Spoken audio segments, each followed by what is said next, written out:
Hello and welcome to jasonnewland.com. This is Q&A Friday. It's been a year. Literally, I've been doing this Q&A Friday for over a year now. It was a year last week. And I still haven't figured out a tune. A nice little tune. Nice little ease into it. It's Q&A Friday. Maybe one day. So, my name's Jason Newland. Please only listen when you can safely close your eyes. What else? My website's cool. Got all my recordings on there. You can stream, you can download, and you can also ask me questions for future Q&A Fridays. Send me a message, send me a request. Also, I've got a Facebook group called Jason Newland's Boring Group, and that's another place I do post requests for Q&A Friday. Usually Wednesday or Thursday. When was it? 23rd. So it would have been Wednesday. And this time I've actually got 8 questions. A couple of weeks ago I got, I think, 2 questions. Last week I had a few more, but I think 8's the most I've had for a while. So yeah. What else? I've got a YouTube channel at Jason Newland, where I post, it's basically my podcast now as well. It's another place to listen to my recordings. So all my latest recordings go on there.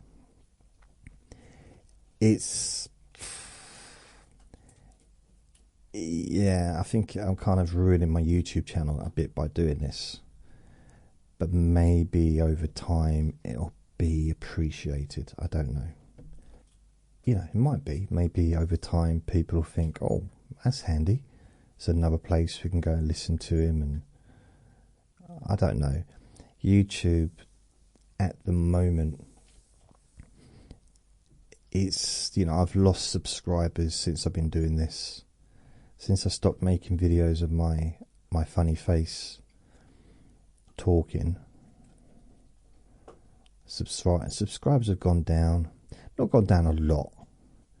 Apart from, okay, the views on a month hasn't gone down, but on a daily basis, it's not, yeah. It's gone a bit down, so I don't know. We'll see what happens. I just don't want to make videos, really. But if that's the only way, I mean, maybe I need to keep the YouTube channel solely for hypnosis recordings. Get rid of all the other stuff. Just have hypnosis recordings. Maybe. Or just have whisper hypnosis recordings. Maybe. We'll see. Right, so first question. So it's the 25th of April 2025. Let's have a look at all the questions. View all. All the questions. So the first question, according to this, is from Ben. Right. So I'm mildly distracted myself by I'm also editing another recording at the same time.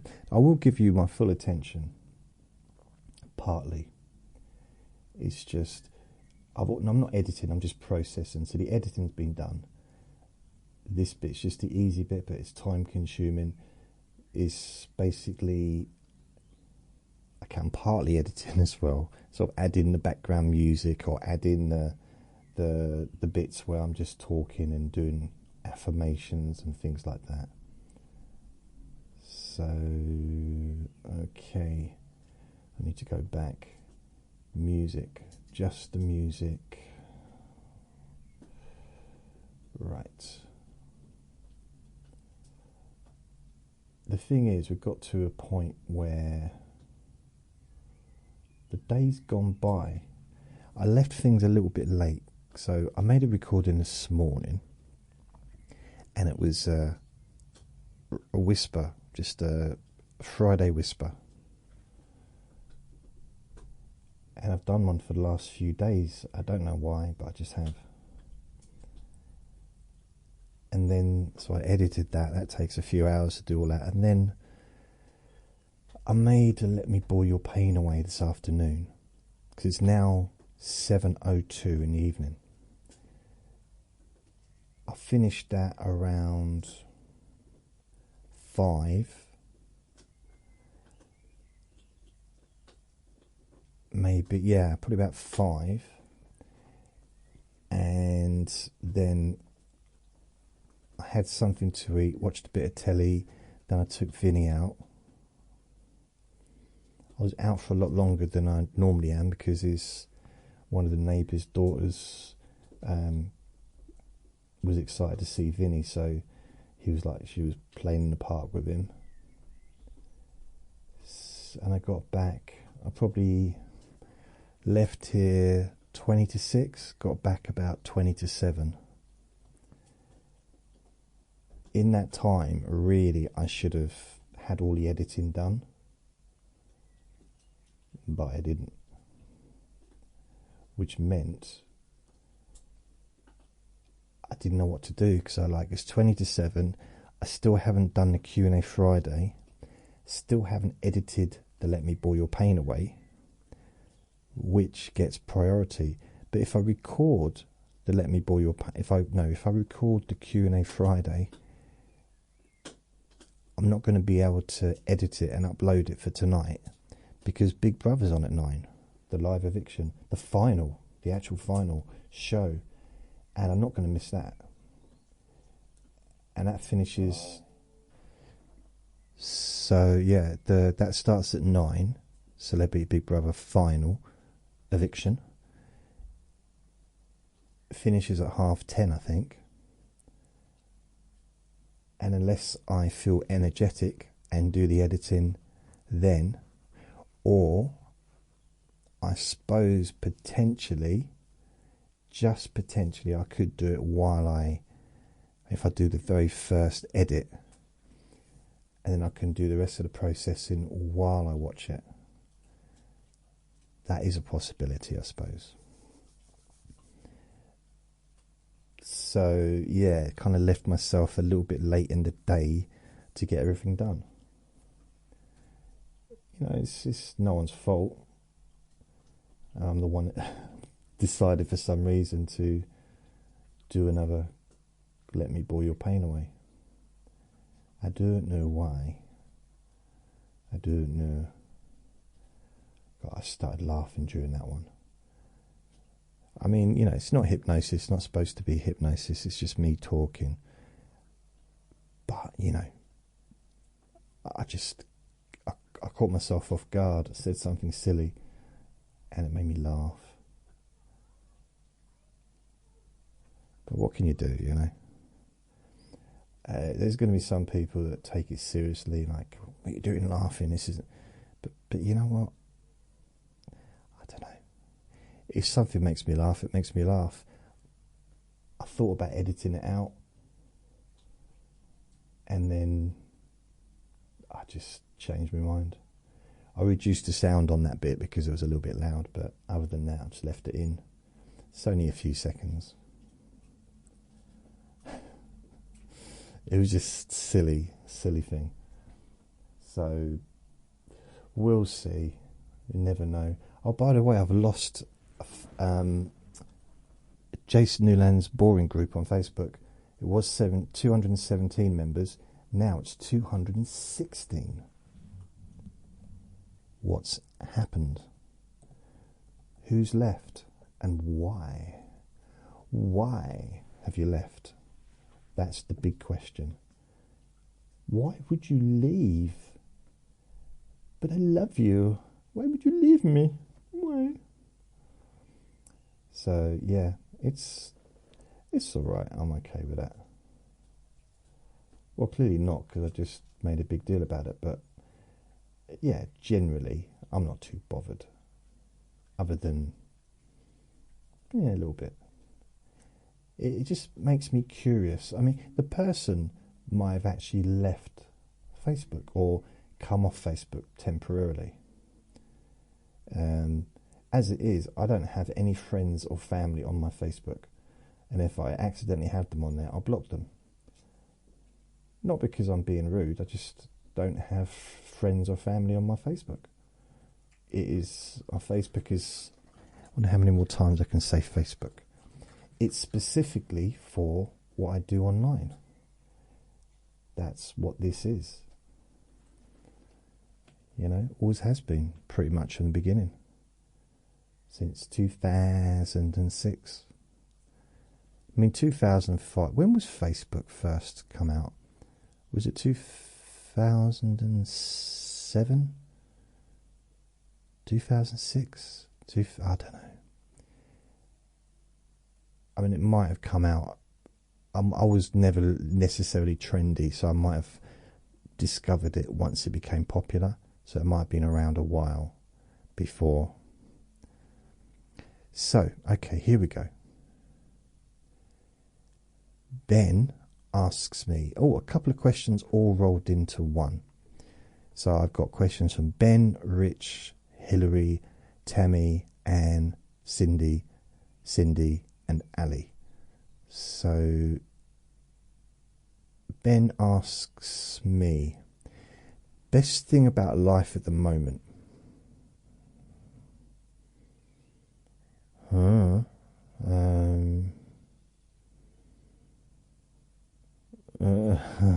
don't know. I think I quite like the change in the weather. I like this time of year. I do. I'm a springy person. I like spring. I got no issue with any time of the year, but I quite like spring. I like the lighter evenings, the lighter mornings, the birds singing till, late at night, the birds waking up again early hours of the morning. More flexibility for when I can go out with the little one, because it's lighter longer. In the winter, I was having to try and go out while it was light and get everything done before it got dark. Now, I've got a bit more flexibility. Although I'm in bed by 10 anyway, so it hasn't made that much difference. But even just going in the garden so he can do a wee, I can see what he's doing. Up till, is it 9 o'clock now? It's dark. I'm not sure. I mean, I'm not sure. I don't think it's light at 9, but it's fairly light. It's not dark. So I quite like spring. That's probably the thing I'm liking about life. The other thing, I seem to be having a bit of motivation to be making recordings. So that's not surprised me. Yeah, it surprised me a little bit, because I went through a bit of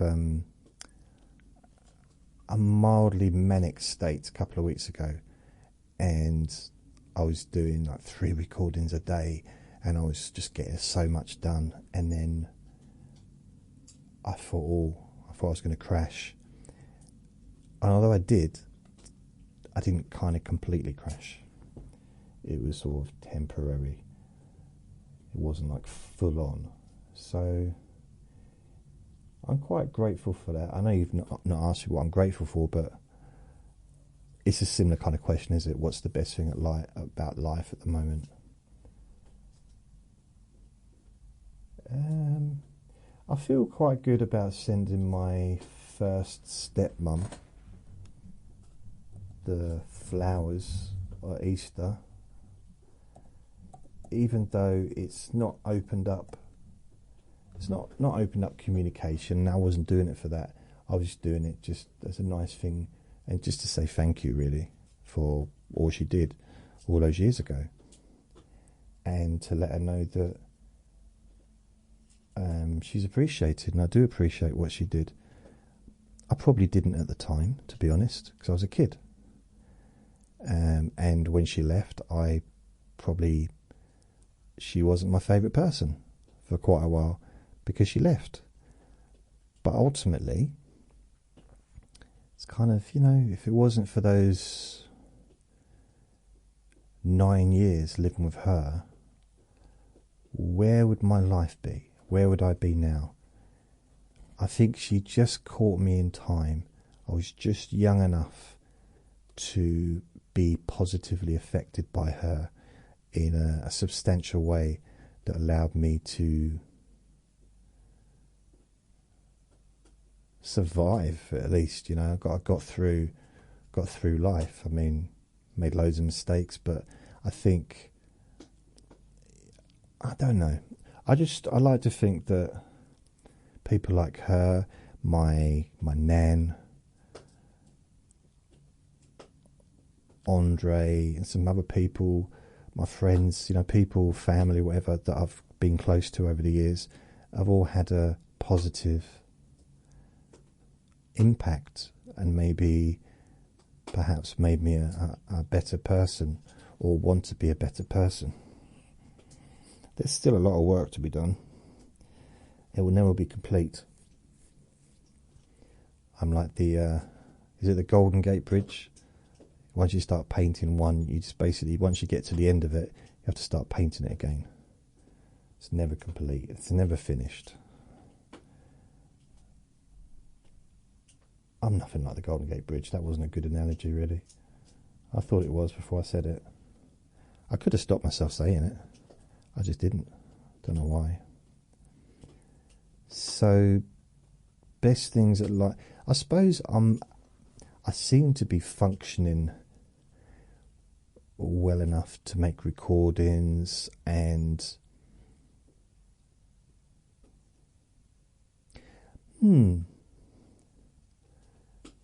I think I'm seeing life a little bit differently these days, and realising that I can't put stuff off.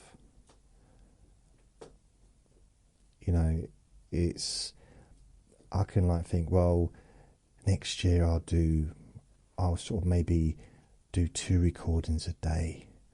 But actually, all I've got is now. All I've got is this moment, and try and make the most of it, I guess, and hope that it's good enough, or that I'm good enough, or that I'm useful, that I've made a difference.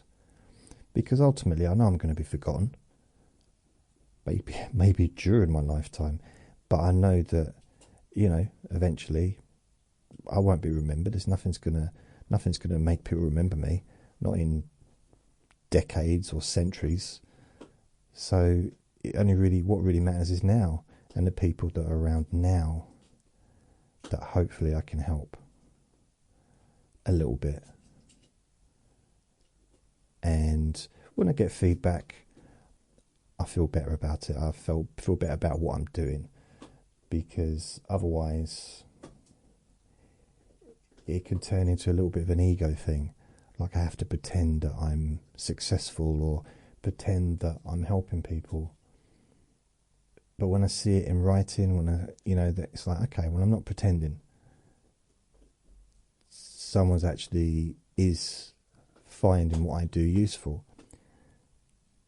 Because at the moment, I'm doing those Let Me Bore Your Pain Away. I don't know if I know people are listening to them, so that's not an issue. I know that's happening, but I don't know really, how, I don't know, what's the right word? I don't know if people like them or not, because mind you, then I look and I saw the last 30 days, Yep, stats has happened. So 10 hours, Let Me Bore You to Sleep, 1311, 25th of March. The Woman's Toilet. Then Trivia Tuesday, 1st of April, 2025. Let Me Bore You to Sleep, Q&A Friday, 28th of March. Willy Wonka, Monday's Boring Objects, which was this week. So that's 1, 2, 3, the fourth most popular one of the month. The fifth most popular one was Sunday Papers, 30th of March. Moving Things, okay, Let Me Bore You to Sleep, 3rd of March. 1, 2, 3, 4, 5, 6. But the seventh most popular one was the Let Me Bore Your Pain Away 25, Ernest. And then a couple down, another one, Face Pain.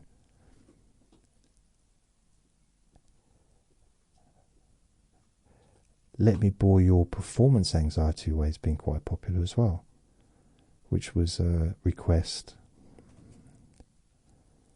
Let Me Bore Your Pain, another one.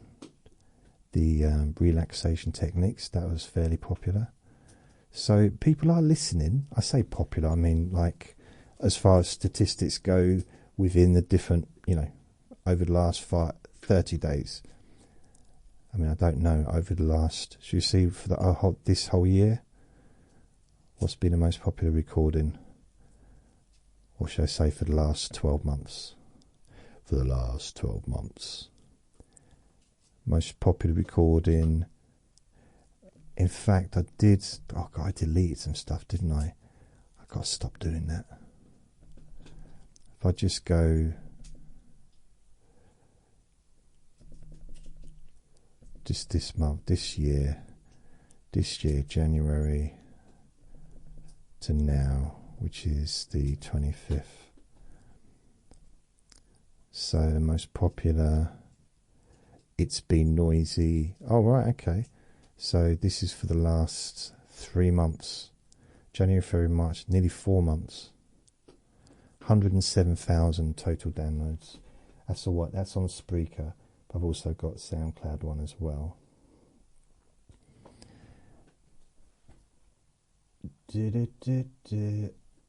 Okay.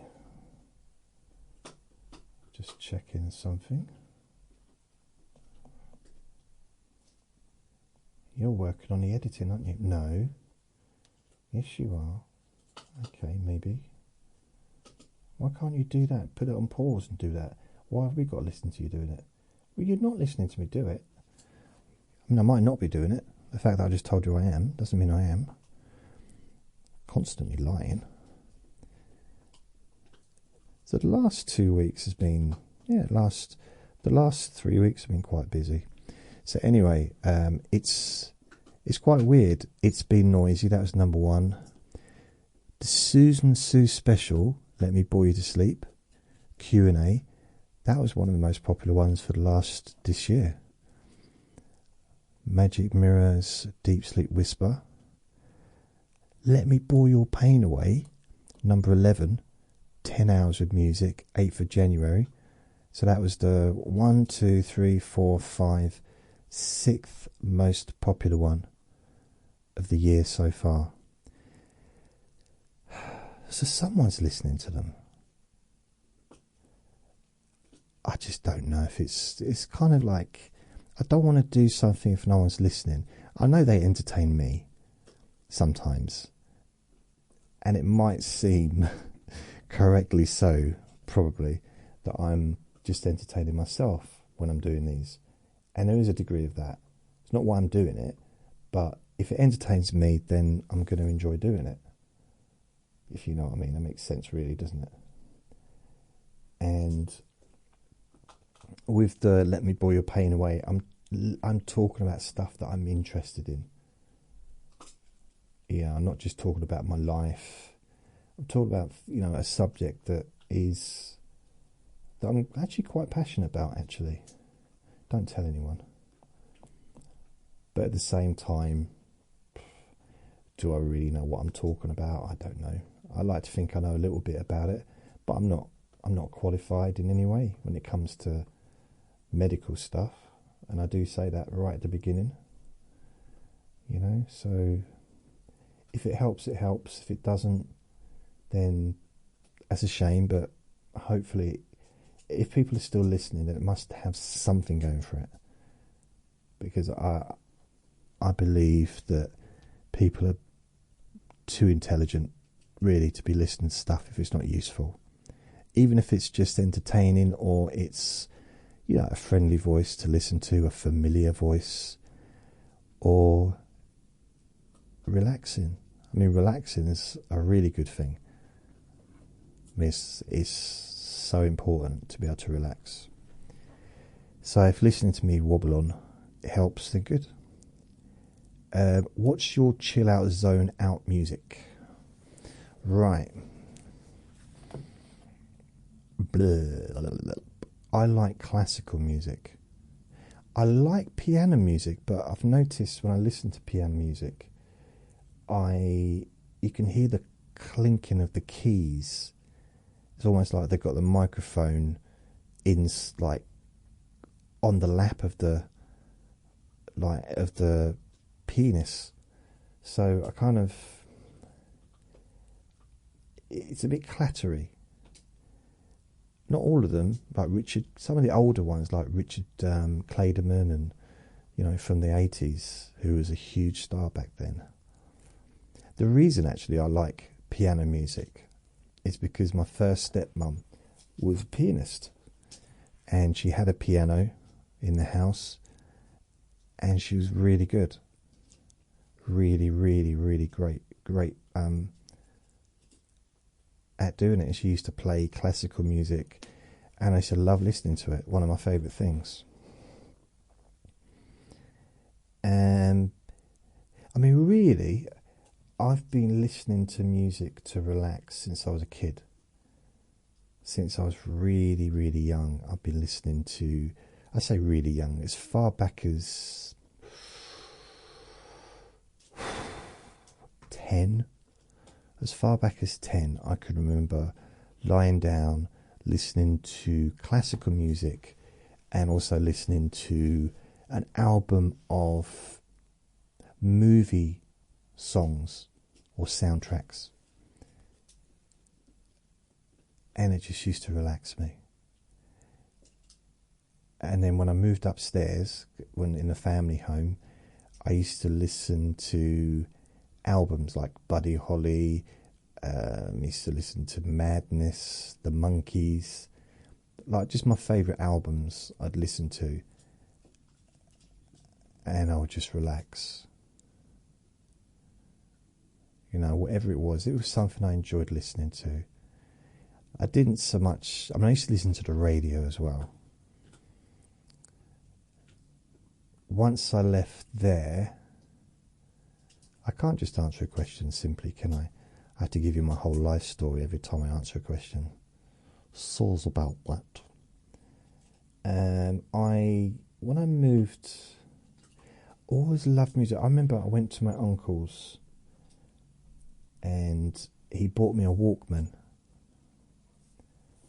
And it was one of those, yeah, it was a really good Walkman. And I got a greatest hits album on tape.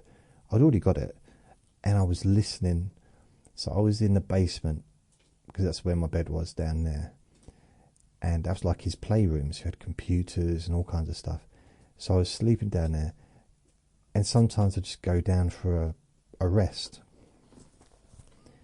and I'd listen to the music, and it'd just be, you know, now that's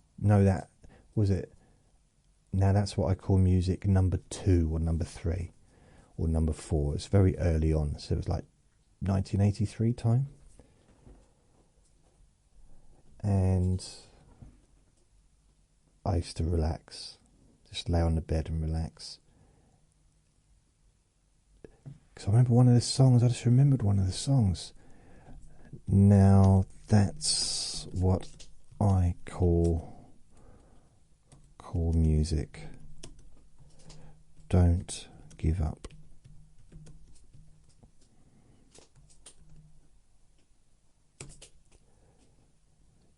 Now that's what I call music number 8. See, that's what does me in, really, because I get the dates wrong. How can that be number 8, 1986? So it must have been a completely different time that we went up there. Don't give up, 'cause we have friends. 1986. Blimey. I really, really thought it was earlier than that. I thought it was like 8, no, not a lot earlier, but I thought it was, no, then that's what I call music number 4 or 3. 1986. I loved it. Now that's what I call music. So that's what I call music. So let's go. That's what I call music number 8. So let's see if it's got the various. Now that's what I call music. A few credits, reviews, tracks. Okay, here we go. So Duran Duran, Notorious. So this is the first side. Pet Shop Boys, Suburbia. Notorious, Suburbia. Run DMC, Walk This Way, Walk This Way. The Communards, Don't Leave Me This Way. Swing Out Sister, Break Out, Break Out. Steve Winwood, You Got a Higher Love. Then you got Orchestra Maneuvers, In the Dark. Live and Let Die. No, Live and Die Forever. So I don't know what that one is. Genesis, In Too Deep. Don't know that one. Cameo, Word Up. Grace Jones, I'm Not Perfect, but I'm Perfect for You. Mel and Kim, Showing Out. Get Fresh at the Weekend, Showing Out. Jermaine Stewart, We Don't Have to Take Our Clothes Off to Have a Good Time, Oh No. Jackie Graham, Step Right Up. Janet Jackson, What Have You Done For Me Lately? Human League, Human. Human. Boris Gardner, I Want to Wake Up With You. I want to wake up with you, baby. Peter Gabriel and Kate Bush, the one I was thinking about earlier. Don't give up, 'cause you have us. Or Friends. The House Martins, Think for a Minute. Think for a Minute. Okay, Madness, Ghost Train. This, looking for a ghost train. All the ghosts is gone. No, that's the wrong one. Status Quo, In the Army Now. Oh, we're in the army now. Huey Lewis and the News, Stuck With You. Stuck with you, got a feeling down deep in my soul. No, Stuck With You, Stuck With You. Big Country, One Great Thing. Nope. So this is really weird, because I used to listen to this album and none of these songs, I know the song, well, I remember most of them, but I don't remember, it doesn't seem like it sounds very relaxing. Cutting Crew, I Died in Your Arms Tonight. Billy Bragg, Greetings to the New Brunette. Kim Wilde, You Keep Me Hanging On. It Bites, Calling All the Holes, no, Calling All the Heroes. Calling All the Heroes. I don't know. That's one I need to get that one and have a listen. Doctor and the Medics with Roy Wood. Waterloo, How Can You Believe That You Won the War? That was number 1. I remember that one. Debbie Harry, French Kissing in the USA. French Kissing in the USA. Robert Palmer, I Didn't Mean to Turn You On. Blimey, I remember that. Totally Addicted to Love. Robert Palmer. Paul Hardcastle, The Wizard. The Wizard. They were wizards. Gwen Guthrie, They Long to Be Close to You. Nick Berry, oh Nick Berry, I love Nick Berry. Every loser wins once the dream begins. In time you'll see fate holds a key, and every loser knows, no, every winner knows. So Nick Berry, he was in EastEnders, and great song, just love it. He also did Buddy Holly's Heartbeat, because he was in a TV show called Heartbeat, and Heartbeat, and yeah, it was good. See, that's probably one of the only, out of all these people that were in TV shows like soaps that went on to do a song, I would say Nick Berry's Every Loser Wins. Yeah, that's the only song I liked, pretty much, that I really liked out of all of the songs that were done from soap stars. Apart from Iggy Newland,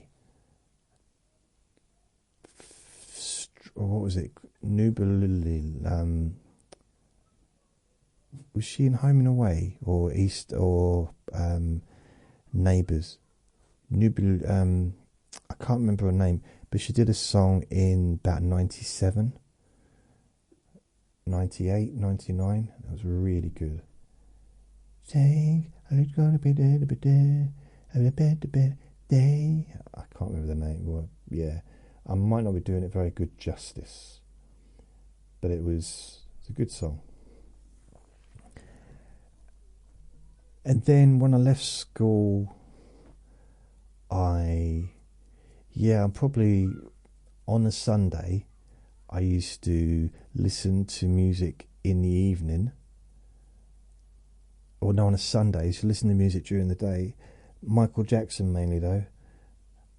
His albums, that used to relax me.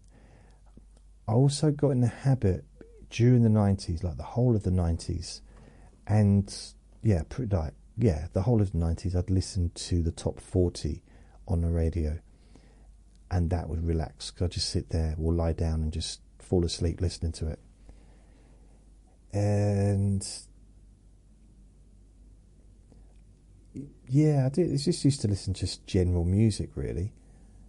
I think as the internet's come in and there's more options like Classic FM, and with the streaming audio places, they're good. I like them. I've used Spotify, but I now use Amazon. No, I don't. Yes, I do. Do I? Or Apple? I use one of them. I don't even know who I use. That's terrible, isn't it? Is it Amazon Music? I don't even know. Amazon? Did I just bang the microphone? I think it's Amazon Music. I don't even know who I'm with. I need to check this. I think it's either Apple or Amazon.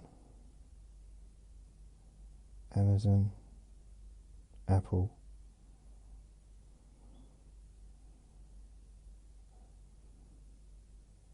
Subscriptions. Oh, it's Apple Music. Okay. So, why did I think I was with Amazon? Oh well. I used to be with Amazon as well. Not as well, but instead of, don't really need to. But Apple suits me. I like Apple. The Apple Music, it suits what I do or what I listen to. Nowadays, I like to listen to classical music. I do have a tendency of listening to audiobooks to zone out. Really. So the only podcasts I do like, I don't listen to many podcasts now. I spend so much time making them. And I have started to listen to my own recordings every now and then. Maybe a couple of times a week. I listen to, but I only listen to the ones without music and for the length of the duration of the actual original recording.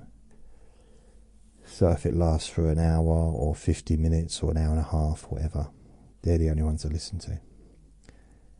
I hope that answered your question. I think. Well, I don't think I hope. I do hope. Rich asks me, what kind of breed is your dog? And I've never seen a video and I've never heard him bark. Is he boring too? Ooh. Well, he's a Jack Russell. You'll never hear him bark. The reason he does bark during the videos or during the recordings, but I have to edit it out because it's so loud. You might occasionally, you'll hear him in the background. I mean, at the moment, he's obsessed with a fly. I wish he was obsessed with his food. He's just not been eating recently. If he'd eaten other stuff, he just won't. He'll eat dry food. He just doesn't want the wet food at the moment. Just a bit bored of it, I think. Yes, he's a little Jack Russell. He's red. I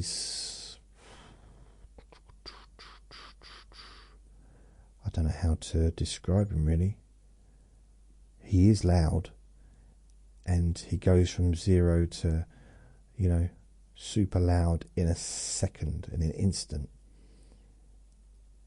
I try and keep the noise down, because the problem is, if he barks a lot, then the dog over the other in the garden will bark. Or if the dog barks, he barks. And then someone will start shouting to the dog, stop barking. If it happens too often, then I hear music go on in one of the neighbours' flats. And then he barks again. And sometimes it gets to the point where another neighbour puts music on to cover up the music from that, it just gets silly. So I just I try to avoid that situation by keeping him quiet.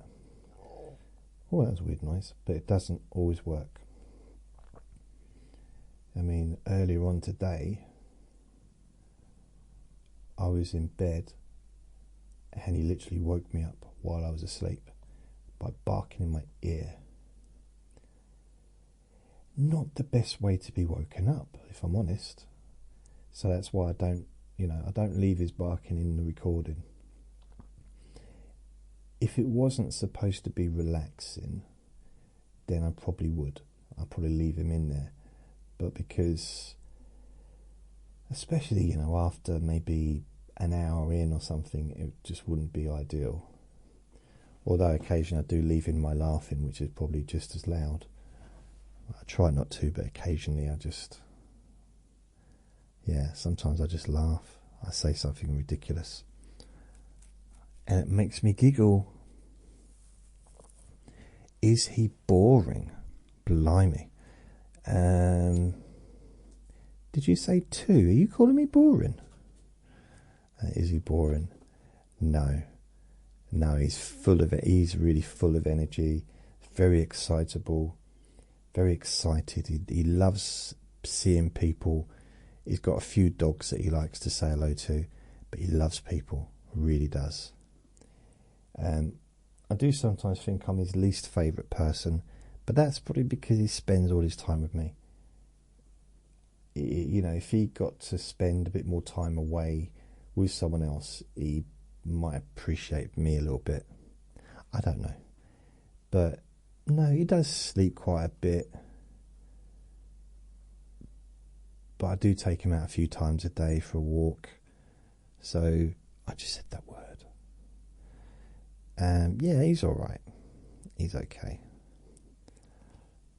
No, I wouldn't say he's boring. Annoying, but I don't know about boring.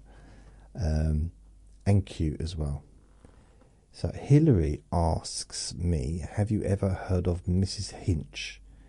She sounds like the male you sound like the male version of her, and she says blimey nearly as much as you.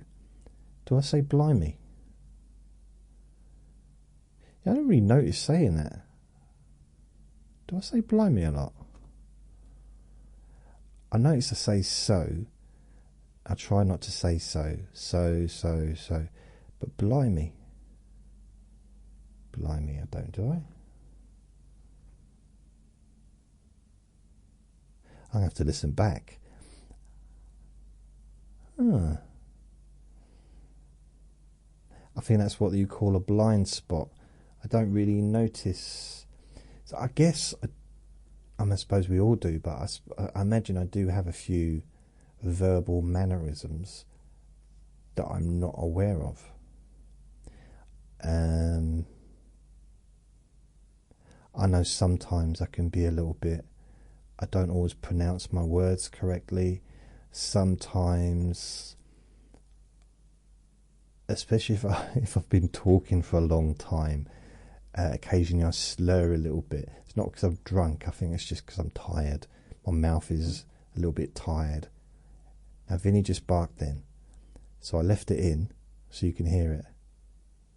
Okay, Rich, so you can hear him barking, but that was just a tiny little bark then, just as I was talking.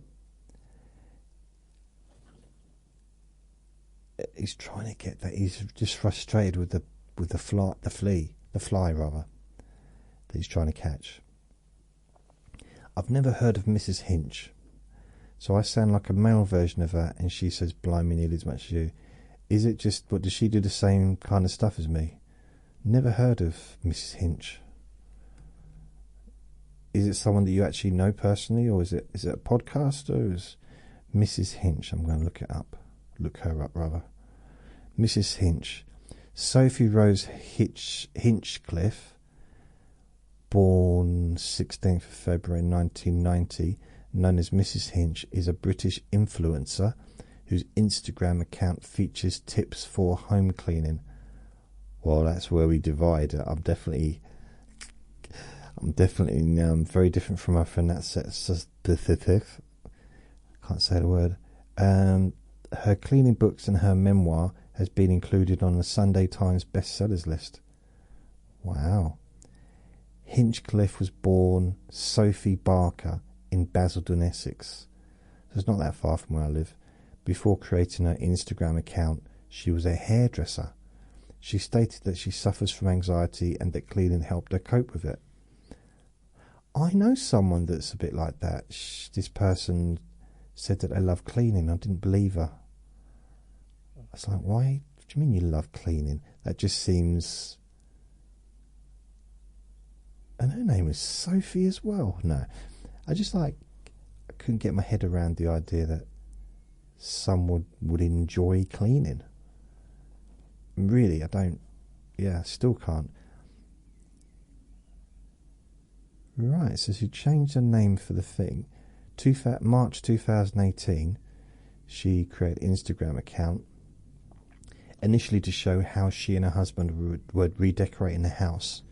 Within 2 years, she'd accumulated 2 million followers on the platform, known as Hinchers, and by the hashtag Hinch Army.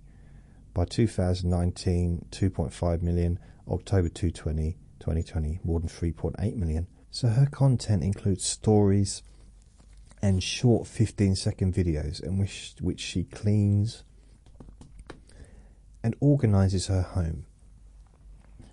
Blimey.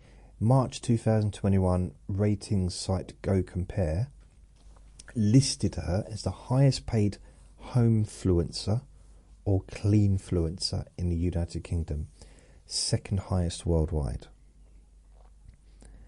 Her first book, Hinch Yourself Happy, sold 160,302 copies in 3 days.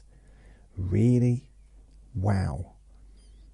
Is that be a digital version? I really don't know. I don't know if that's a lot though, isn't it? In October 2020, her memoir, This Is Me, also became a #1 bestseller. Wow, that's really...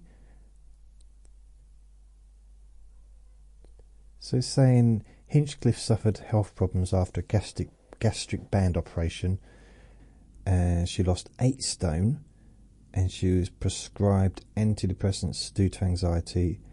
Hinchcliffe and her son Ronnie have both been diagnosed as autistic. Wow. No, it's a first. I don't even know what she looks like. Not that it's relevant, but never. Maybe I saw on TV. I don't really watch. Oh, there's a picture of her. She's with a baby. 7 days ago. Wow. She's a star, isn't she? I've never heard of her. I have now. Ooh, did I just say blimey again, didn't I? Wow. I'm going to be self-conscious. I've got to stop. Can't be self-conscious about things like that.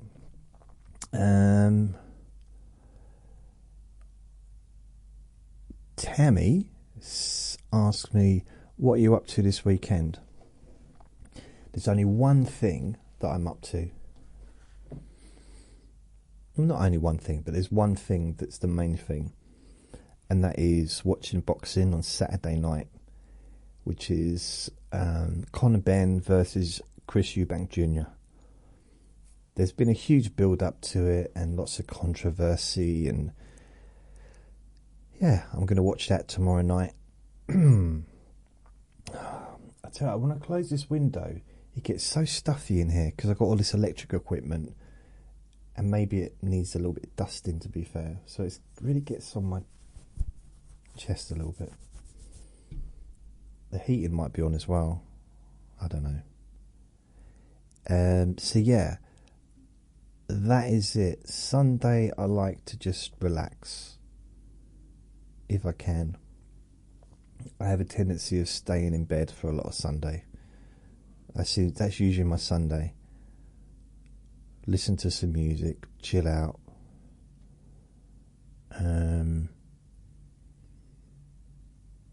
I mean, technically that could be every day, I suppose, but I like to think that even though I'm not working, I'm not earning a living or doing anything like that, but I am contributing in my own little way towards society. Maybe not local society, but hopefully, the wider society. And yeah, I hope that's the case.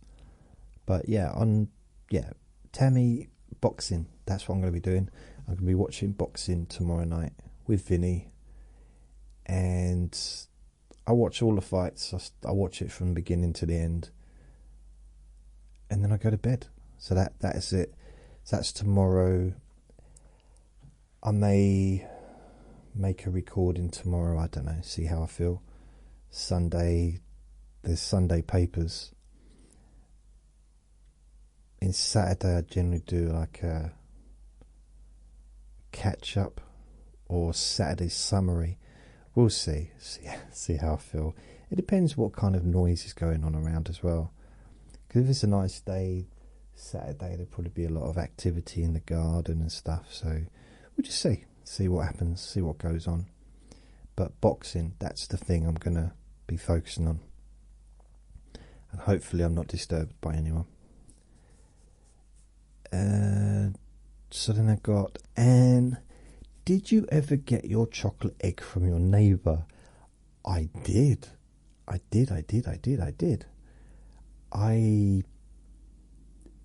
didn't ask him because I was playing around with the idea of trying to figure out a way to be subtle and, remind him to get me the egg, or remind him, if he has already bought the egg, to give it to me so I could put it in my tummy. And he knocked on my door, I think Saturday. Was it Saturday? I think it was Saturday evening. And he gave me a chocolate egg. Or was it Sunday? It might have been Sunday, actually. Or was it Monday? I think it was Saturday. I lose track. But yeah, I did get an egg. It was a Cadbury's cream egg, chocolate egg. So it's a big, it's a fair size egg. And yeah, it was lovely. So that was nice. I know I'm not supposed to eat chocolate. I just got another letter from the NHS talking about my pre-diabetic and how I'm a high risk and all that stuff. So yeah, I have to my chocolate's now done.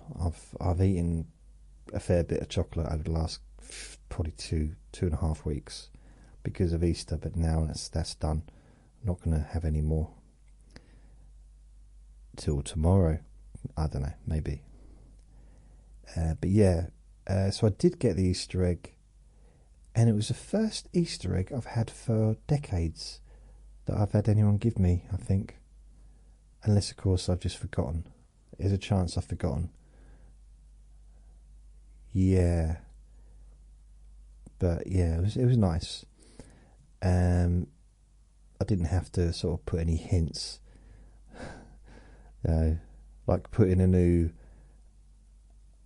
Yeah, I suppose I could have just had a new letterbox put in the shape of an Easter egg. But that would be expensive, and I'd probably get kicked out of my flat for doing that by the council. So it's not really worth it for the sake of a £5 Easter egg, is it? £5 as in money, not weight. But I don't know what the weight of an Easter egg is. I've never weighed one. I really don't know. Cindy, what are some habits or things Americans do that baffle you? That puts me on the spot, doesn't it? I have to be very careful what I say next.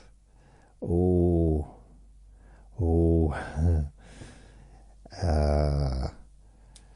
So, I'm going to answer the next question first. Do you have Cadbury eggs all year or only at Easter? Right, we only have Easter eggs at Easter. Well, the build up, I'd say probably maybe January until Easter, and then they're off the shelves. I mean, it's been a while since I've been in the supermarket, but it always used to be a case of if they weren't sold, they'd be sold for a discounted rate the day after or whatever, and they'd all be gone really quickly. And then no Easter eggs again until the next year, which will probably be, maybe January, February. I'd say possibly January. So it's only during that period that Easter eggs are available. Cadbury's cream eggs, on the other side, again, they're only available generally during that period as well. They're like beginning of the year, and some people buy them so they can have them for much longer. So they'll buy like huge amounts, and they'll, like the garage, I think they have them for like 6 months of the year, but eventually they run out. So you kind of have to make do with, if you like chocolate in this country, you have to make do with chocolate bars or those kinds of candy or treats, whatever you call them. So we don't call them candy in this country. At least my age group don't. I don't know. Maybe it's now called candy. I can't keep track. I really can't. Is things that I now kind of a little bit understand how frustrating it was for the older generation when I was younger, because they weren't keeping up with the times, and now I'm not. I like to think I'm not way behind the times, because I'm online and I'm seeing what's being said, and I'm kind of keeping up to date with the news and stuff like that. But when it comes to conversations, I was literally in the park just now, well, a couple of hours ago, and my neighbour's kid, and she was literally, my neighbour was pregnant with her when I moved in here, so she's like 9 or something. Not my neighbour who's pregnant, her daughter. And she was with her friend in the park, and she loves Vinny, and Vinny loves her. He's known her for years, and I've known her since she was born. But these two little girls, they kept saying this, they kept saying, it's not that deep. it's not that. That's like, is that a new saying now? I know what it means. I've seen it on Big Brother, and I've seen people say it, but what I've noticed, and it happened, I've seen it loads of times in the past, where people, they overuse it and it loses its context. In it was one of those where a lot of the young people would say, in it, it's cold, in it. But then they'd be saying, it's like, I'm hungry, in it. No, that's not a sentence. I'm hungry, isn't it? That's not, that's not like grammatically correct. So it went from, but then it was like, in it. Every other word is in it. But then when I was growing up, probably 15, 16, I was constantly saying, you know what I mean? You know what I mean? After every sentence, you know what I mean? You know what I mean? You know what I mean? And I blame Frank Bruno for that, because he was an absolute hero in this country, and he used to say, you know what I mean, Harry? And and I really loved him. So I wanted to be like Frank. So I was like constantly, you know what I mean? And I was saying it all the time without even realising it. And I think I don't know, I've seen it as well. You get me, you get me. I heard that a lot in London, like, you get me. And there's another thing, like, swear down. Now, I've heard people say that as a kind of a joke, and then it turns into normal language. It's weird, I don't know. It's kind of, I think, and I'm the same, we just pick up from other people just little mannerisms. I've noticed that my friend Luke, he would spend some time with someone and he'd come back. I'm not saying he wasn't a mimic, but he'd come back and he'd have their mannerisms if he was with them for a couple of days, just solely with them. And he'd come back and it just a few things, because I knew the person he'd spent time with, and he'd come back and he's like, one is this, that and the other. Now, he never said that any other time, and this is someone that I saw every day for years, but whenever he spent time with this one particular person who did say this, that and the other quite often, you know, as a like a, can't bother to explain it, but this, that and the other. And I was just like, wow, he just absorbed other people's mannerisms sometimes. A bit like when his dad visited, he kind of took on some of those mannerisms.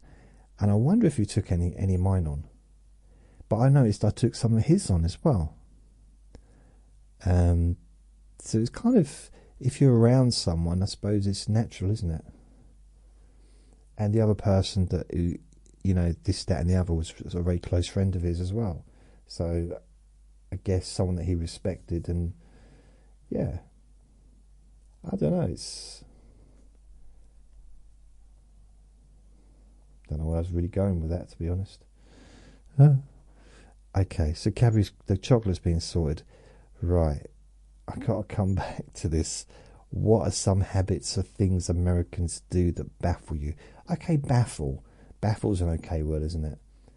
I was thinking more annoy, but no, I'm not doing annoying. Baffle. Okay. Things Americans do that baffle you. Right. I'm not going to get into politics, okay? Right. But I do find, and this is just from, it's not really from the news, it's what I see online. I see a lot of stuff online. And people seem willing to fall out with family members over a difference of opinion. That baffles me. I had a friend that did that with her son, They had completely different political opinions, like really, extreme different opinions. And she said, oh, I can't talk to him. I don't have nothing to do with him because he thinks differently to me. And I sat down and I said, I don't mean to be harsh here, but he's not your friend. He's your child. You're not friends. You're his mother.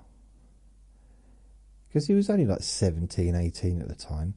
Like, it doesn't matter what he thinks, what his opinions are. Does he treat you right? Is he kind to you? He's got different opinions. That's just normal. Now, the idea, I've seen people, heard people say, I could never be any friends with anyone unless they agree with everything that I agree with. Well, I bet anybody any amount of money that you will never find anyone that agrees with you completely. Ever. Because you'd have to really delve into every single subject. There'll be something you disagree on. Whether the person keeps it quiet or not. Sometimes it's easier to do that. But I've known loads of people. I had completely different belief systems to my friend Luke downstairs. Didn't stop me being good friends with him. Completely different. Not completely different, but, extreme different views. But we still cared about each other. We still had a laugh at each other. I laughed at each other and with each other. It just wasn't that deep, You get me? Innit? Swear down. That baffles me. But it's not just about anyone. It's the extreme side of things. And I think, well, I've had a friend stop being my friend because of a situation like this. Because I just had a difference of opinion. And it wasn't over anything political. It wasn't over anything. I think whether he was having a bad day or I said something that he didn't like.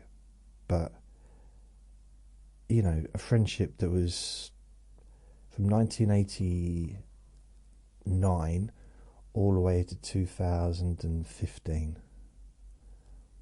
It's quite a long time, isn't it? He was happy just to let that friendship go because of a disagreement. It's strange. I don't know. I think that's what it is. Like disagreements. I like to think that we can disagree and still get on. But if it's family members, if I had to agree, if I never spoke to anyone that I disagreed with, then I'd never speak to anyone. Because I've never met one person ever in my life that I completely agree with every single thing they say or every opinion they have. And in a way, I think it's quite interesting to have different opinions, and I realise extremely different opinions can lead to war. I realise that, so that's not ideal. That's probably not the right wording, is it? War really isn't ideal, is it? No, but so that baffles me. But again, it's not just Americans, but I've noticed it recently, and we had a similar thing here during Brexit in this country, where people were really against each other, and the press and constantly bringing stuff up, trying to get people to go against each other. And I don't know why. It's like, can't we just cuddle and get along? Things that people weren't even thinking about. Now they're thinking about it. And that just surprises me, how easily people are manipulated. I don't know why it surprises me, but it just seems so obvious in ways sometimes. I mean, I've no doubt I'm being manipulated as well. So the things that I'm not aware of is the things that are going to affect me, I guess. But other things, I'll tell you one thing that really, really surprised me, and I don't get this at all. And this is probably something that is going to make you maybe curious. In America, I don't know if it's every state or everywhere, I watch these YouTube videos of, and I've seen them on TV as well, but I don't watch TV much now, but YouTube videos of police pulling people over who they've suspected are drinking, driving or whatever, intoxicated. And they spend the next 30 minutes trying to get them to walk down a straight line and hop on one leg and do a head spin and do handstands and all that kind of stuff to test their sobriety. Get them to blow into a thing, it takes like 2 minutes and you can see whether or not they're over the limit or not. It's really simple. It's like faffing around. And I don't know why they do it. It's just, in this country, as far as I'm not a driver, but as far as I'm aware, if they think you're over the limit, they give you a breathalyzer. And if you refuse a breathalyzer, you get arrested. And you get taken in. And, you know, so, but when they do the breathalyzer, they take you into the police station. And then they do another sample. I think it might be a blood sample this time. And they get a correct reading. So the breathalyzer is a ballpark figure. And I don't know if they put the two together to kind of make the correct figure. But if you refuse to have the breathalyzer and you refuse to get tested when you get back to the police station, then you're in trouble. You're on the naughty step. So I never really understood what, because it just seems like a waste of police time and the time of the person, you know, the human, I don't know what you want to call the driver, to be faffing around for like half an hour when it can be over and done with maybe 5-10 minutes. If they pass the breathalyzer, they're under. See ya. That's it, innit? But yeah, I'm sure there's a reason for it. Maybe it's just the way things are done. That's just, maybe it works. It works in a way that I don't understand, because I'm not a police, am I? So I don't know.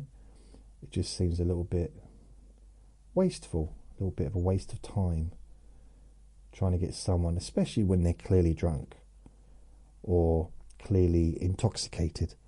You know, some people are obviously intoxicated, unless they've got, you know, a physical problem. You know, other than that, I've been around enough intoxicated people to generally tell when someone is. I think. I might be wrong though. I think the thing is with, it's like, it's an old joke, but like Sam Kinison used to say, or was it Bill Hicks? I don't know. You say, well, drunk people would never, a sober person would never drink and drive. Most sober people would never drink and drive. But a drunk person perhaps doesn't realise that they're not sober. It's one of those weird things. So in this country, how silly it is pubs and places where they serve alcohol, not only do loads of them have car parking space, but you're allowed to drink and drive in this country, but only a specific small amount. Drink, drive, limit. UK.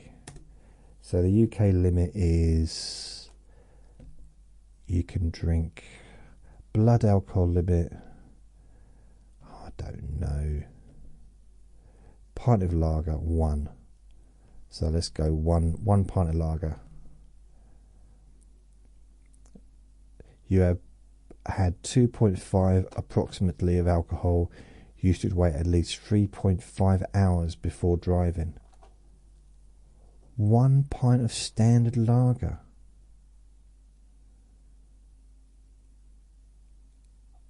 Wow. 2.5 of alcohol you should... But it's not illegal to... Anyway, I don't know what the limit is, but you are allowed to have a certain amount of alcohol, which just seems ridiculous. It makes the law harder, I think, personally. Just drink or not drink. Just make the rule, no alcohol and driving. Cool, done. You know, just simple. But they had to make it... Well, actually, I remember I've seen clips from the 70s, or late 70s, maybe early 80s, when they were going to do the drink driving thing, so you can't. And the amount of people are saying, they just did this documentary, and it was in the 70s, like 78, 77, people saying, I drive better when I'm drunk, when I'm drinking. So they did a test. They put like a bunch of people in the pub, gave them the exact same amount of drinks, and before they did that, they got everyone to drive around this little course. Everyone did fine. And after the drinks, they got everyone to do exactly the same thing. But they gave them, some of them more drinks than others, so they kind of gave someone like a couple of pints, then 4 pints, you know, like that, so that they could judge it. So I had like 5 people on a certain amount, and it, you know, so on and so forth. And this, that and the other. And it was funny, because these people that were really good at driving weren't, once they'd had some alcohol in them. And the ones that had the most, they were just knocking cones over, and it was just, they didn't even know. They thought they'd done really well. So I don't really know what the laws are in America over that. So Americans baffle me. It caused me just a bit of surprise. But this isn't new, but I think some of the TV shows where the kids look like adults. So in high school, and they look in 20s. It just seems to be, especially like, you know, what is it, 9010 or whatever it is, and they all look older than the age. And what's it, the age of consent is a weird one as well, not just for whoopee but also drinking. So let's have a look.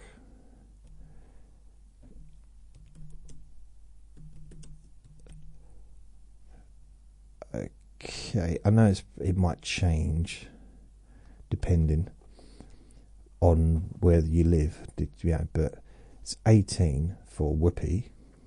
But then driving, list of minimum driving ages. Is it 17 in America? Algeria 18, Cameroon 16, Mali 21. That's a good age, I know. Morocco 18, 16 motorbikes. It's kind of the same everywhere. South Africa 17, provisional license. Yeah, same here.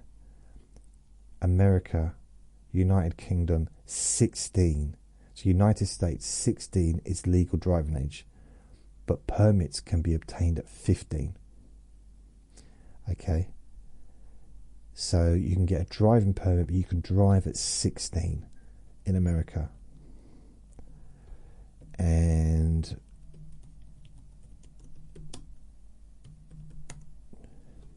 drinking age 21. 5 years. 21. So you can drive a car around, but you can't drink. It just, obviously the two don't go together, but that's something that's very different from over here. So I'm surprised there's not more Americans coming to the UK or anywhere, to be any part of the world where you can drink at 18, because waiting to 21 it's a long time. It's, I mean, I think I was, and they don't, let's face it, who waits till they're 21 anyway? So I think when I was, so's another word I seem to say quite a lot. Blimey. Oh, I started drinking in pubs when I was 16, but I didn't look 16. I didn't even probably look 14. They knew. The only time I could get served was in a pub when it's really quiet, midweek, when there's no one around, and I've kind of had to hide in a corner. Sometimes, that'd be it. But the other times is when if it's really busy at the weekend, where you kind of just, you pale into the background, no one really knows you're there. So yeah, and other people, new people, so they'd buy me a drinks or buy it for me. I think it helped a little bit because I worked in the chip shop, so a lot of people knew who I was, or I served them their chips, so they probably felt that maybe I was 18. I just looked very young, and I did look very young. When I was 16, I probably looked about 14. When I was 18, probably 16. I was about 2 years behind, really. So I just find it interesting that the legal age 21. I don't know what it used to be. I don't know why is that though. I don't know what the rules are. I don't know what the history. I don't know what the history for it was. Most laws apply only to drinking alcohol in public places. Ah, so see, Vinny just barked again there. So you can purchase 21. So, I mean, this does make sense though. It's an effort to reduce the amount of drunk driving rates among teenagers and young adults. So I can't say that's not a good thing.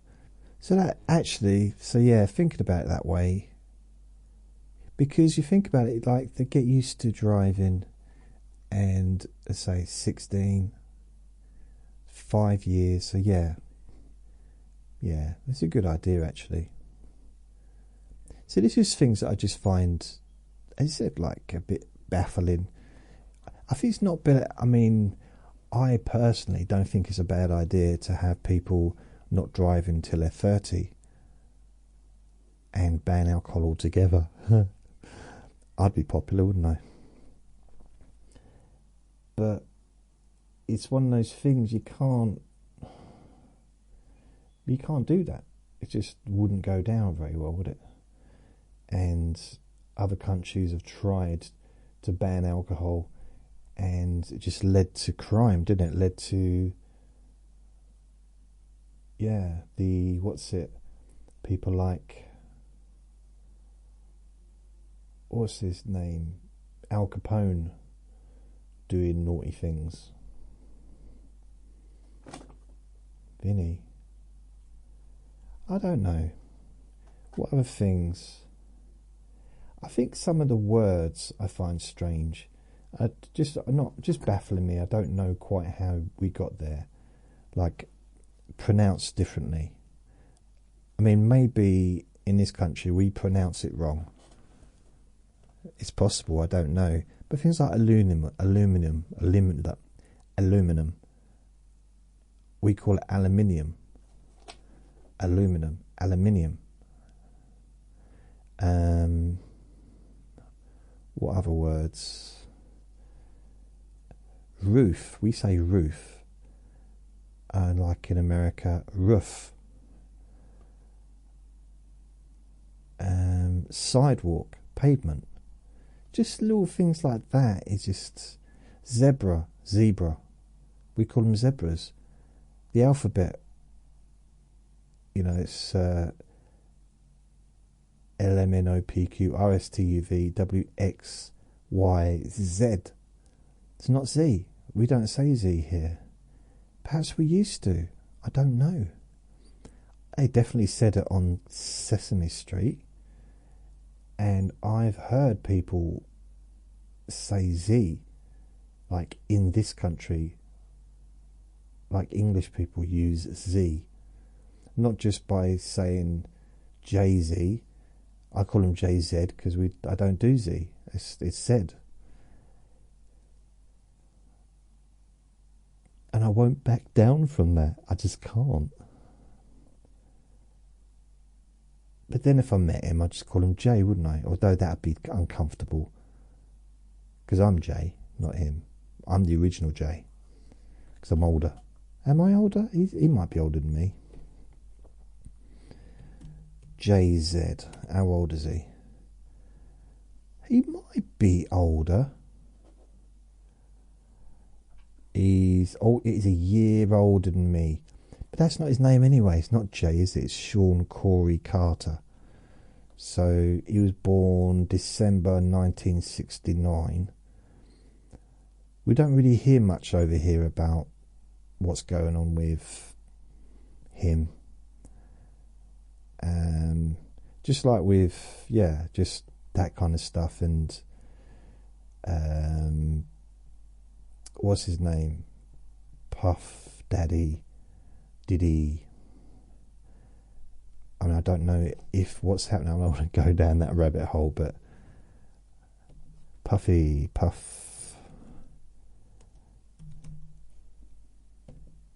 I don't know. Is he? I don't know where he is right now. I don't mean like I haven't got no cameras on him, but personal life. Blimey.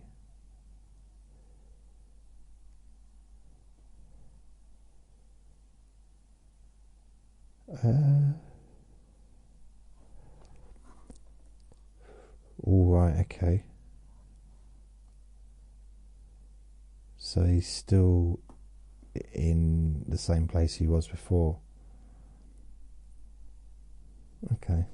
So, and I watch the news, and you know, I'm not like watching the news all the time. I dip in and out of it, but we don't seem to see much about American celebrities on the news so much. I'm sure there's a lot of it online, and I do go on YouTube quite a bit, but they don't seem to be covering it a lot as much as they used to. I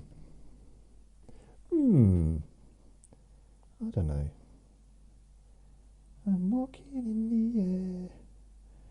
What is this? Oh yeah, okay. So I'm trying to think of anything else that just I find interesting, that's a bit confusing. I think some of the words, the terminology, I find just different. But then I've grown up listening to it, so it's not like it's unusual. But I do sometimes think, really? No, I do think, oh, Vinny, thanks, mate. Make a bit more noise, can you please? Thanks. Cheers. Yeah, I don't know. baffle me. It's not really the American people, just more the, I suppose, the impression that what I see on TV as opposed to in real life, because I don't, in real life I don't know any American people, like in actual face-to-face life. I have met them, but I just haven't, I've never been to America, and I guarantee that America's nothing like how it's portrayed on the TV and in movies, just in the same way that England is nothing like how it's portrayed in America.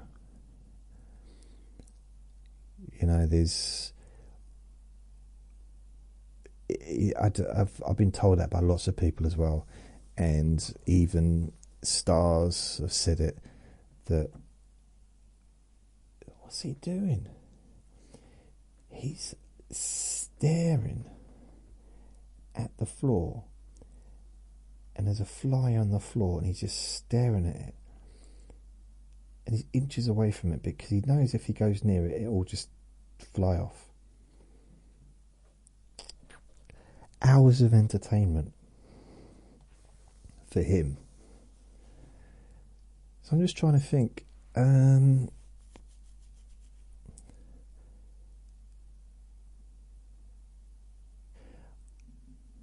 do sometimes wonder why.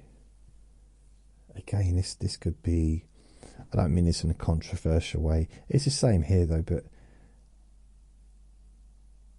why people would live in a place that has a not hurricane season, a whirlwind season, or whatever it's called. What are they? Not whirlwind. What are they called? What's the things from the Wizard of Oz? It's like, it just, if there's an area which gets completely flattened every year at a certain time, like, that seems like a not very good place to be building land or building places to live. But maybe it's a really lovely place to live, so who am I to say? But it's the same here. They've been built houses and properties on floodland, so, but that's the builder's fault, isn't it? It's the council and the builder's fault, not the people that moved in, because they probably didn't know. I don't think anyone would purposefully move into a place that's going to get flooded. That just doesn't seem very likely.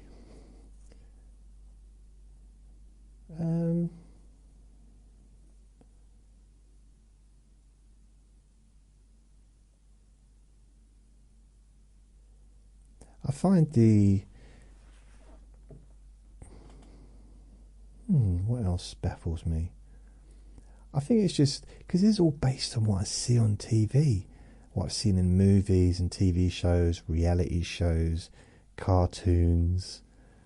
It's not really based in reality. It's based on my interpretation of someone else's interpretation of America. So yeah, it's just somehow, I mean, especially like the drink driving thing, like getting them to do somersaults and the splits and jumping up and down like a bunny across an invisible straight line. It just seems pointless, in a sense of just do a breathalyzer.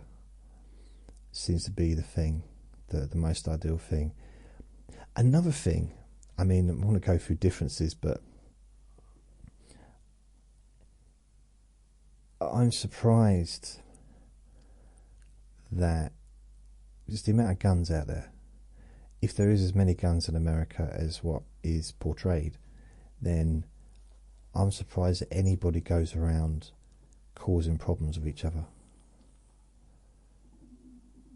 Because if you gave guns to everyone in this country, you'd lose probably half the population in the first weekend. It's this. There's a reason the populace do not have guns. especially in this country. People wouldn't be able to. Yeah, no. I'm including myself in that one. No, no, no. So I do wonder. It baffles me what it must be like to grow up with guns around.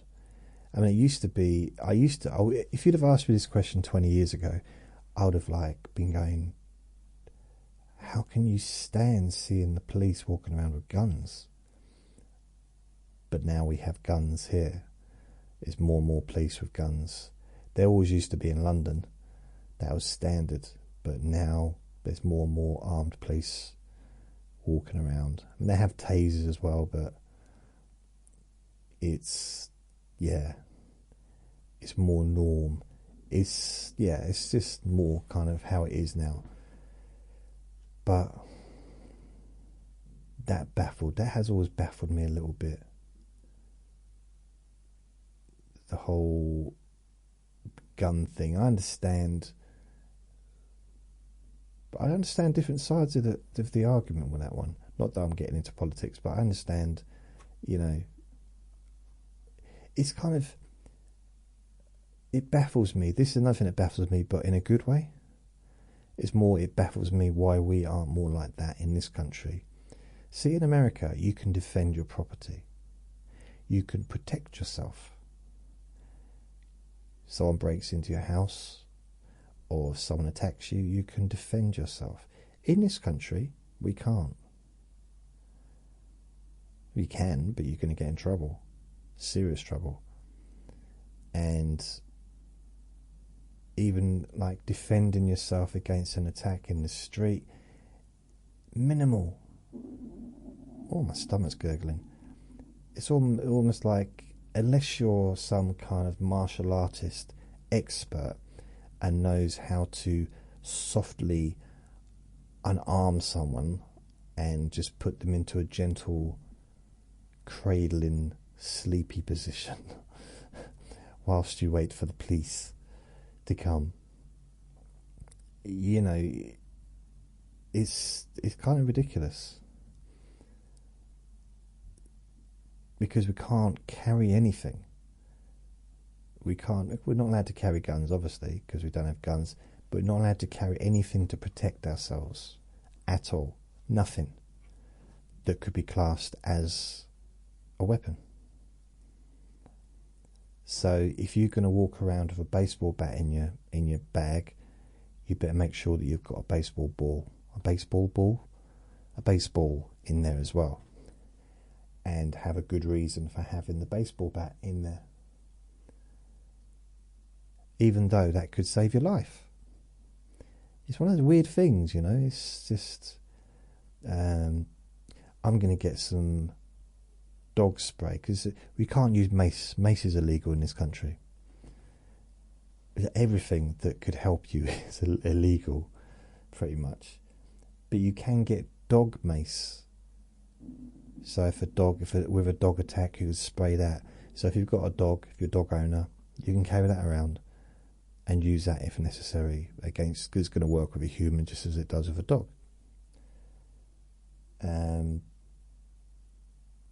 It's weird. It's really strange the way I think America seems to be a bit more pro taking care of yourselves and being able to look after your family. Here, there's nothing.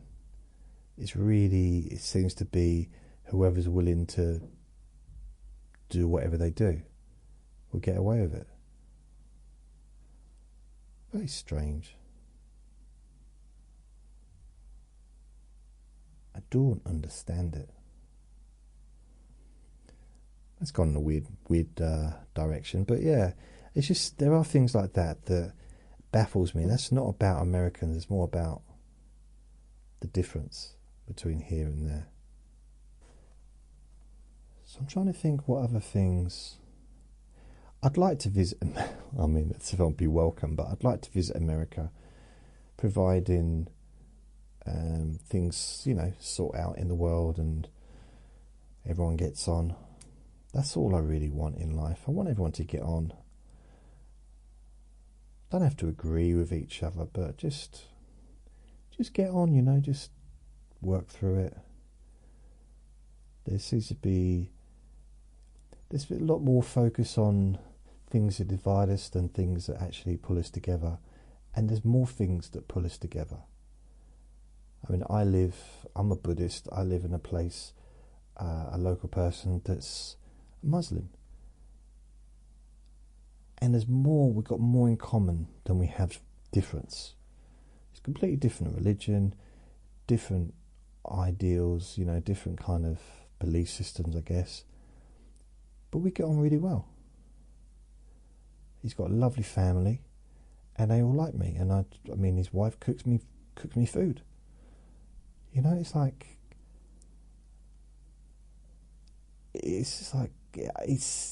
we can get on. As long as we don't have conversations that will there's certain conversations that we probably couldn't have. And in the same way, there's certain things I couldn't talk about. Like if you know someone has a strong opinion, maybe just don't talk about that subject. Maybe. Right, noise has started from somewhere else in the building, so I don't think it helped with Vinny barking. He just had a big old bark then. And that's sometimes what happens. He barks, the music goes on. Because they don't want to hear him barking. Which I understand, because I don't want to hear him barking either.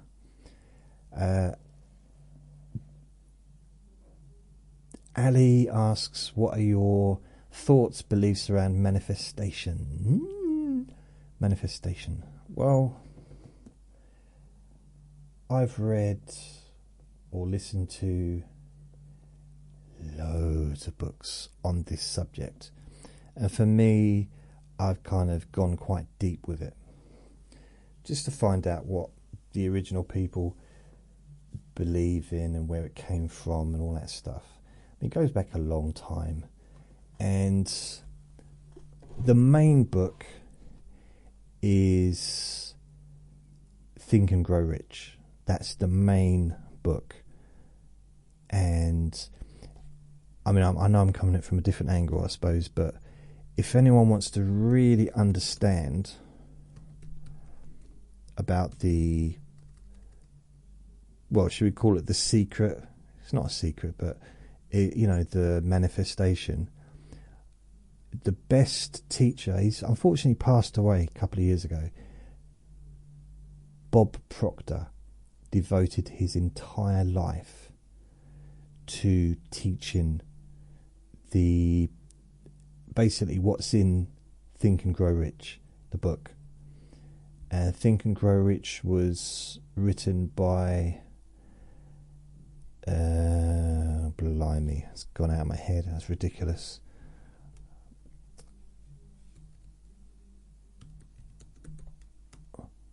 Think and Grow Rich.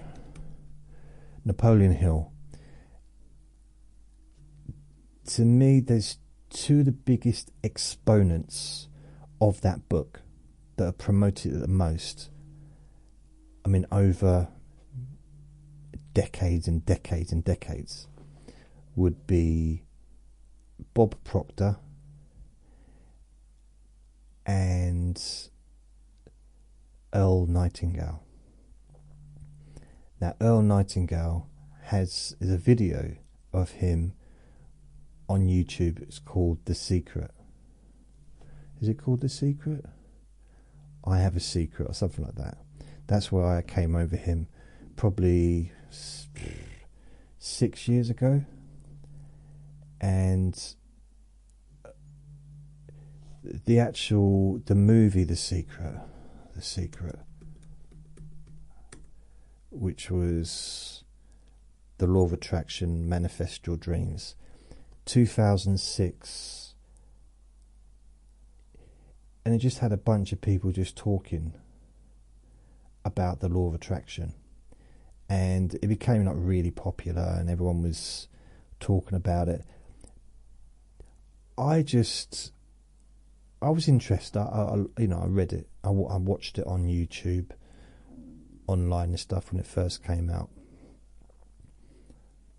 And it was interesting, and it was something that I didn't really know what they were talking about. Like, just get on with it. What is the secret? Bob Proctor was one of the main people on that video, on that secret thing. Rhonda Byrne. But it seemed to be, for me, people were reading it or watching the video, and it wasn't actually telling them what it was. It's like it was very, very surface level. That's just how I perceived it to be at the time. Bob Proctor goes really deep with it, like really deep. He devoted his entire adult life to that book, Think and Grow Rich, and that's where the secret came from. That's where it was. Earl Nightingale, they got the idea, the terminology, the secret, really, from him. Although Think and Grow Rich, they did talk about the secret. You're going to hear it in each chapter and whatever.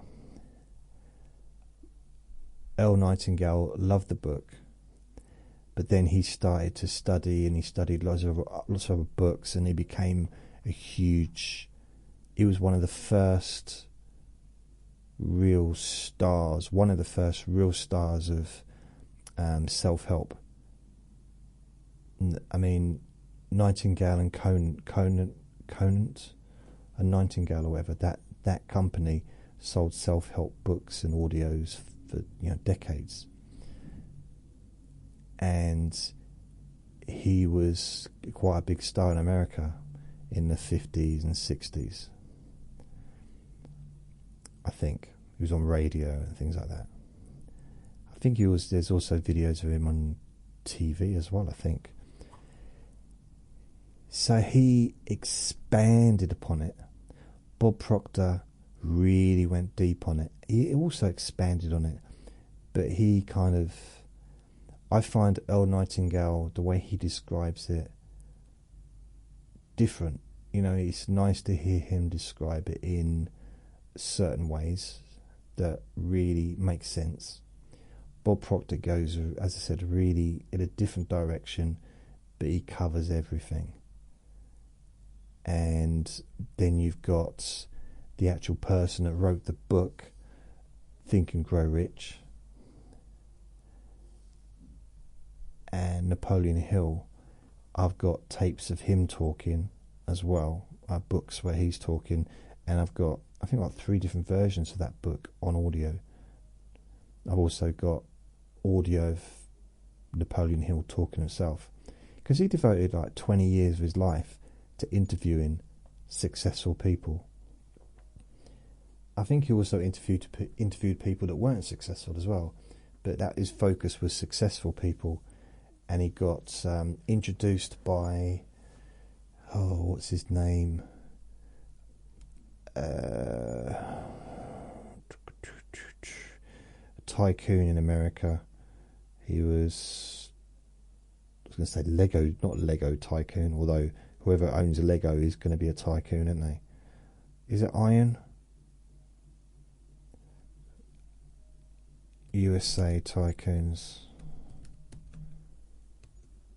1960s. Literally, so it wasn't Rockefeller. Was it Rockefeller? Richest American. Who was Rockefeller? Maybe it was Rockefeller. I don't think so.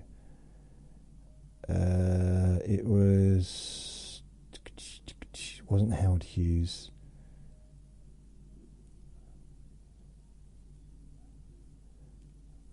Really? John D. Rockefeller, Standard Oil Trust. It wasn't Rockefeller. It was wasn't Henry Ford. I don't know and understand. How can Henry Ford not be, like, at the time of his life, the original Henry Ford? How can he not be the richest man in the world when he basically owned cars, And how could he have not been one of the most richest in history? It's weird, isn't it? Ford. I mean, Henry Ford, man. I can't remember. I can't find. It wasn't Rockefeller. It was someone. Steel. He was into steel companies.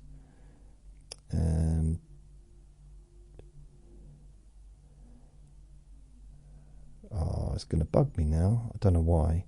Doesn't really matter. Henry Ford. Just going down. Nope. Henry Joseph. That's weird. I know the name, it's just gone right out of my head. Steel tycoons. Okay, steel tycoons. 10 most interesting steel tycoons. Here we go. It'll be on this one here. This one will be the one. Yeah, I've seen his face straight away. I know his face. So, not Andrew Melton. William Henry Moore. Nope. J.P. Morgan. Now, J.P. Morgan, isn't that the same? Steel is.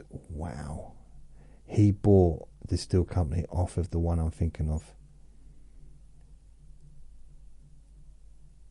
Andrew Carnegie, who was the number one. Andrew Carnegie. I thought he would have been one of the richest men in the world at the time. So J.P. Morgan bought the steel company off of Andrew Carnegie, and then went on to be fairly well off. I mean, J.P. Morgan is. I mean, it's the bank, isn't it? Isn't J.P. Morgan one of the players they like run the banks in the world or something? Anyway, so I got quite deep into it, and still reading. I read Think and Grow Rich. I listen to it every day, every couple of days. I listen to it, and it's not about growing rich, clearly, because I ain't got no money. So it's not about that, and it's not about manifesting. Really, I think in some ways, from a practical perspective, is you do.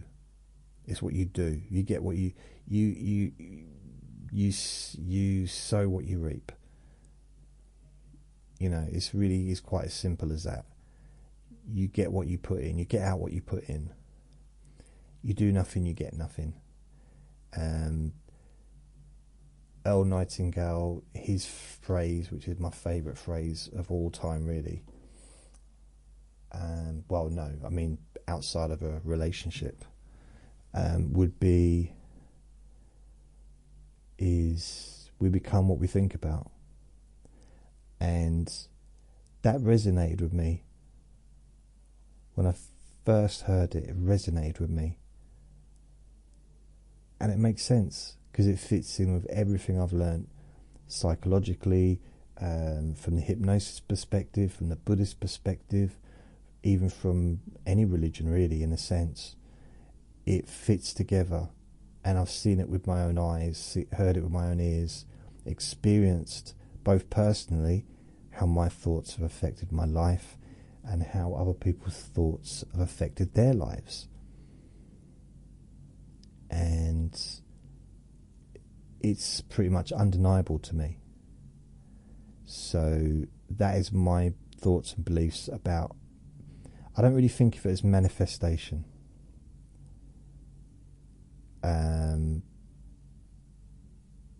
But that's kind of what it is. It's that ballpark, isn't it? It's like manifestation, the law of attraction. We become what we think about. So if someone spends all the time thinking about something that's not good, or focusing on things that are not going well, then they're kind of invited more of that into their life. They don't mean to be, and it's not. They're not purposely doing that, and it's not a judgment. It's just there's so many examples of that if we look around. And I used to be one of those examples, and sometimes I still am. So my whole life is based around this. we become what we think about. So I think about this, and it doesn't mean that I want to turn into a podcast. Yeah, dear. I mean, I am the podcast. There used to be a time when I was. Yeah, I feel like I am the podcast now. Really, this is me, and I think that. Yeah, I don't know. I mean, I'm not trying to make this about me, but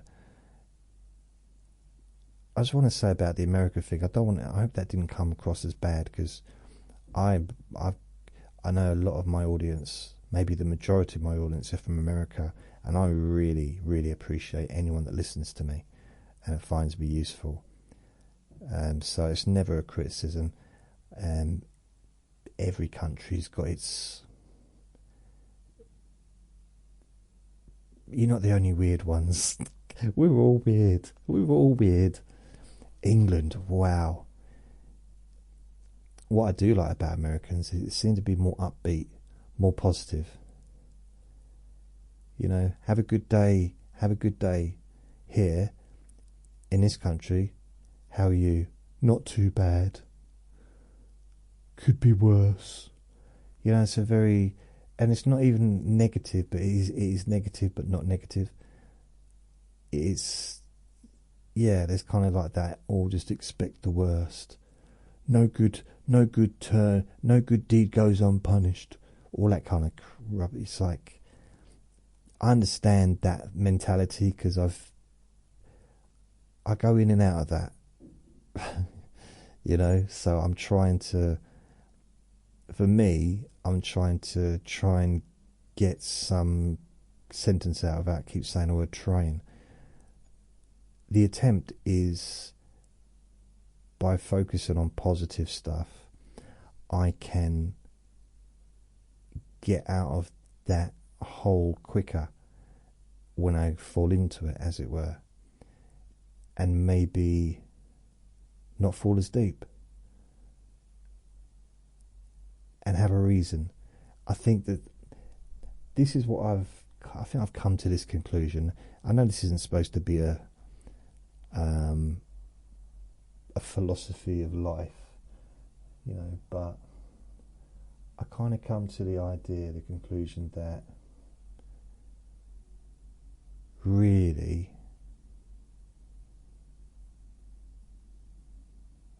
I'm going to have to go. I've got to finish. Oh, what was I going to say?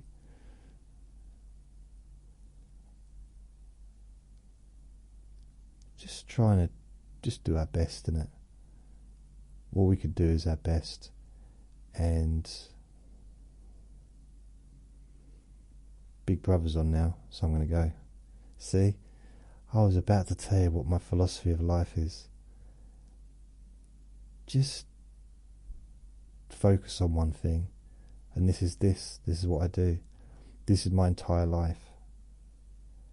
And hopefully it'll be good. It'll continue. So thank you for listening. Remember to be kind to yourself, because you do deserve to be happy. Be gentle with yourself. You deserve to feel safe. Lots of love. Bye.